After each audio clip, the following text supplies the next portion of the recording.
Ubuntu, ou l'histoire du panier de fruits qui unit. Avant que l'histoire ne commence, je vais te parler d'un concept cher à mon cœur. Il existe, au cœur de l'Afrique australe, un mot ancien, doux et délicat comme la gazelle, et fort et puissant comme le lion. Ce mot, c'est Ubuntu. Ubuntu, en fait, c'est plus qu'un mot. C'est une manière de vivre, de penser, de sentir. Cela veut dire « je suis parce que nous sommes ». Dans les villages où les enfants jouent sous les baobabs, Ubuntu est partout. Dans les mains qui se tendent, dans les rires échangés, dans les repas partagés. Ubuntu, c'est un peu la sagesse qui dit « ton bonheur est le mien et ta tristesse est mienne aussi ». Ce mot a traversé les siècles, porté par les voix de ceux qui ont choisi la paix plutôt que la vengeance et l'unité plutôt que l'isolement. Desmond Tutu, Nelson Mandela sont deux grands hommes qui, parmi tant d'autres, ont parlé d'Ubuntu comme d'un trésor invisible, capable de guérir les blessures les plus profondes. Aujourd'hui, ce mot voyage jusqu'à toi et il prend la forme d'un conte. Un conte où des enfants vont courir, mais pas pour gagner. Un conte où un panier de fruits devient le symbole d'un lien plus fort que la compétition. Et dans ce conte, notre ami, Lumi, le petit colibri, va te souffler une vérité douce et lumineuse au sujet du partage. En effet, c'est en partageant avec les autres et en nous occupant de ceux qui nous entourent que nous nous réalisons.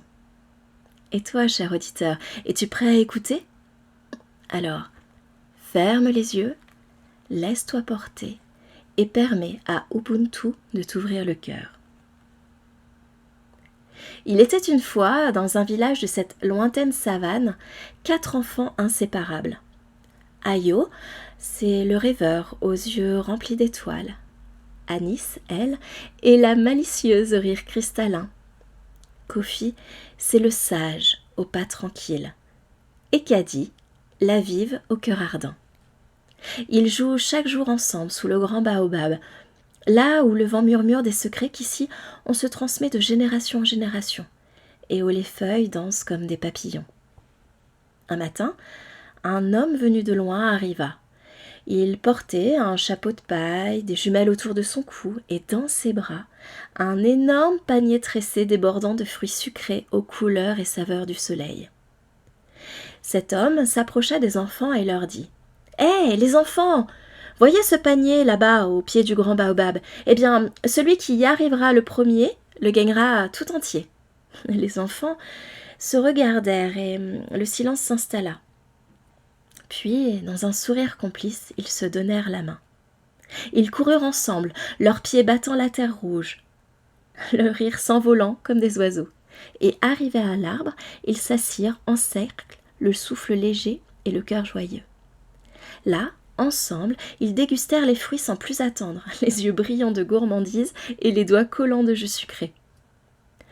L'homme surpris leur demanda « Mais pourquoi n'avez-vous pas couru chacun pour vous ? Et toi, Kadi, tu me sens être la plus grande, mais aussi la plus rapide. Pourquoi as-tu attendu tes amis ? Tous ces fruits n'auraient pu être que pour toi. » Kadi lui répondit avec autant de malice que de sagesse. « Bah ouais, mais ensemble on est plus malin, plus fort, et puis plus heureux aussi. » Kofi ajouta. « Et puis la victoire a un meilleur goût quand elle se partage, non ?» Anis, elle, chanta. « Un rire seul est une goutte, et quand on les multiplie, ils deviennent comme une rivière joyeuse. » Ayo, quant à lui, les yeux levés vers le ciel, murmura. « Nous sommes un seul cœur, à l'unisson nous battons, ensemble nous savourons. » À ce moment-là, un petit colibri, aux plumes irisées, se posa sur le panier. C'était Lumi, le petit colibri, et toujours plein de sagesse et de bon sens. Il battit les ailes doucement et dit d'une voix fine et légère comme la brise. « Le bonheur partagé est un fruit qui ne se fane jamais. Les enfants, vous avez couru ensemble et c'est ainsi que naît la vraie victoire, celle que l'on partage. Ubuntu, souffla-t-il, c'est le lien invisible qui unit les cœurs. C'est quand je me sens heureux de ton bonheur, quand je te tends la main au lieu de courir seul. C'est quand je comprends que ton sourire éclaire le mien. Il regarda avec douceur les enfants, puis s'envola vers le ciel doré, emportant leur rire dans la lumière du soir. Et depuis ce jour, dans ce village et ceux qui l'environnent, on ne court plus pour gagner, on court pour aimer et pour le plaisir de partager. Et peut-être que toi aussi, cher auditeur, en écoutant cette histoire, tu te demandes ce que tu aurais fait. Aurais-tu couru très vite pour arriver le premier ou aurais-tu donné la main à ceux que tu aimes? Lumi, notre cher colibri, dit souvent que chacun porte en lui une lumière qui grandit quand on la partage.